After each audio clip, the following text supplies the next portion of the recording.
Good morning, ladies and gentlemen. We got him.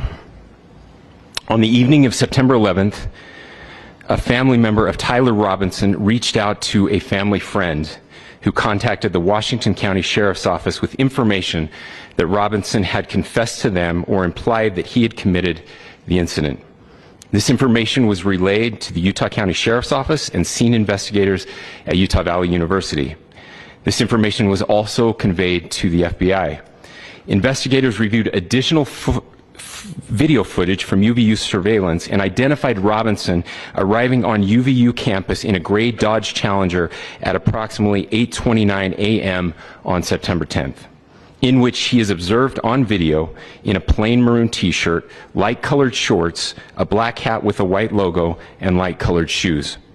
When encountered in person by investigators in Washington County on September 12th in the early morning hours, Robinson was observed in consistent clothing with those surveillance images. Investigators interviewed a family member of Robinson who stated that Robinson had become more political in recent years. The family member referenced a recent incident in which Robinson came to dinner prior to September 10th, and in the conversation with another family member, Robinson mentioned Charlie Kirk was coming to UVU. They talked about why they didn't like him and the viewpoints that he had. The family member also stated Kirk was full of hate and spreading hate. The family member also confirmed Robinson had a gray Dodge Challenger. Investigators identified an individual as the roommate of Robinson. Investigators interviewed that roommate, who stated that his roommate, referring to Robinson, made a joke on Discord. Investigators asked if he would show them the messages on Discord. He opened it and showed several messages to investigators and allowed investigators to take photos of the screen as each message was shown by Robinson's roommate. These photos consisted of various messages, including content of messages between the phone contact named Tyler with an emoji icon and Robinson's roommate's device.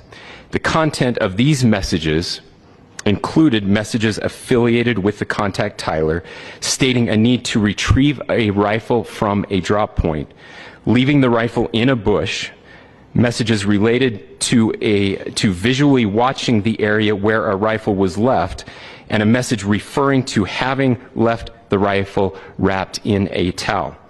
The messages also refer to engraving bullets and a mention of a scope and the rifle being unique. Messages from the contact Tyler also mentioned that he had changed outfits. I know there's been speculation as well as to the writing on those casings, those bullet casings, and I believe we have that as well, and I will share that with you now. So the area north of Campus Drive Road where the suspect crossed over, you saw some of that in the video that we released last night, consists of a grassy area with trees on the edge of the UVU campus. Investigators discovered a bolt-action rifle wrapped in a dark-colored towel.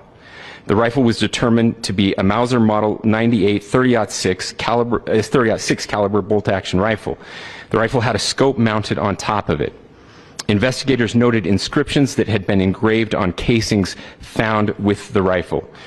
Inscriptions on a fired casing read, "Notices, bulges, capital O-W-O, what's this, question mark." Inscriptions on the three unfired casings read, "Hey fascist, exclamation point, catch, exclamation point." Up arrow symbol, right arrow and symbol, and three down arrow symbols. A second unfired casing read, "Oh Bella Chow, Bella Chow, Bella Chow, Chow Chow." And a third unfired casing read, "If you read this, you are gay, LMAO." We are indebted to law enforcement across the state who has worked seamlessly together, local law enforcement, state law enforcement, and our federal partners with the Federal Bureau of Investigation.